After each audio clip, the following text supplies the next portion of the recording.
انہوں نے کوئی تقریباً $1 بلین کا یا کئی $100 ملین کا جو ہے وہ اسلحہ بیچ دیا. دیکھیں اسلحہ جو ہے وہ کدھر ہوتا ہے, یا فیلڈ آرمی کے پاس ہوتا ہے, یا اس کے ڈیپوز میں, یا اس کے ریزروز میں ہوتا ہے, یا پھر فیکٹریوں میں ہوتا ہے, یا فیکٹریوں میں بن رہا ہوتا ہے.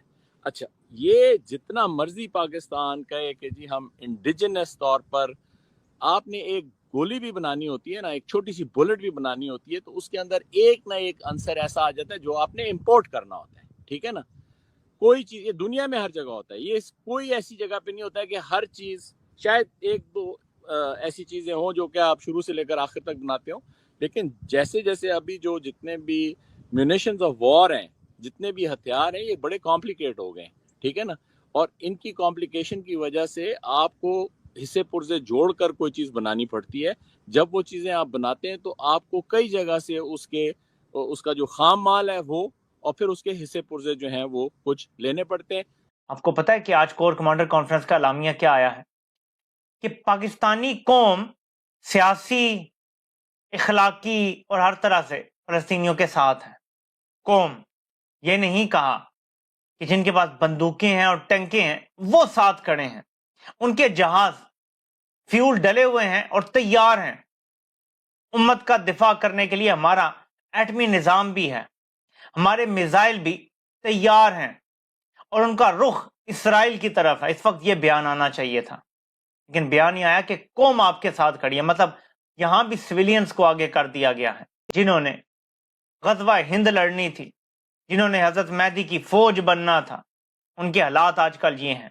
فیلڈ آرمی جو میجر پورشن ہے آپ کی آرمی کا, وہ ایک سائڈ پہ ہو گیا ہے, اور اس کے جتنے بھی میکینزمز ہیں, اس کے جتنے بھی آپریشنل یا ایڈمنسٹریٹو پروسیجرز ہیں, وہ سارے جو ہے نا وہ سائڈ پہ ہو گئے ہیں.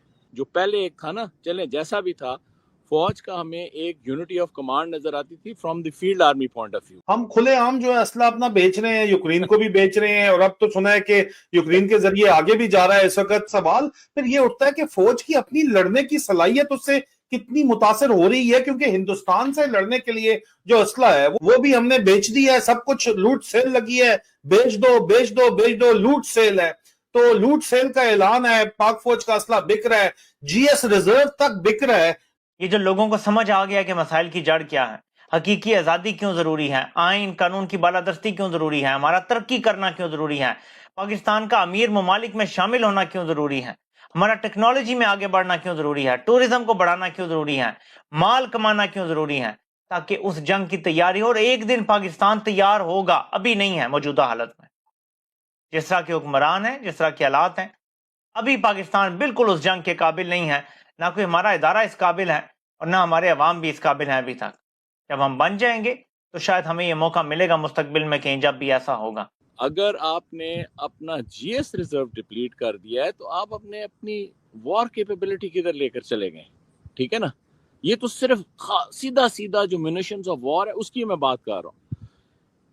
یہ جو انٹرسیپٹ نے جو بہت کلیئر طریقے سے, اوپن طریقے سے پاکستان آرمی کی انوالومنٹ یوکرین میں بتائی, کب شروع ہوئی اور کس طرح اس کا تسلسل جاری ہے, اس کے ڈائریکٹ اثرات, وہ جو پہلی بات کی ہم نے لیجٹمیسی وغیرہ کی کہ یہ کریٹ کرنے, وہ تو اپنی جگہ پر نا, لیکن اس کا ڈائریکٹ تعلق ہے کہ پاکستان ملٹری کی اپنی جو ہے وار فائٹنگ کیپیبلٹی کے اوپر کتنا نیگیٹو اثر. کیا آپ سمجھتے ہیں کہ جو کچھ امریکہ کر رہا ہے روس اور چین کے ساتھ مختلف محاذوں پہ, پاکستان جس طرح سے لیٹا ہے امریکہ کے سامنے جا کے اور اپنا وزیر اعظم اٹھا کے, کیا چین آپ سے خوش ہو جائے گا؟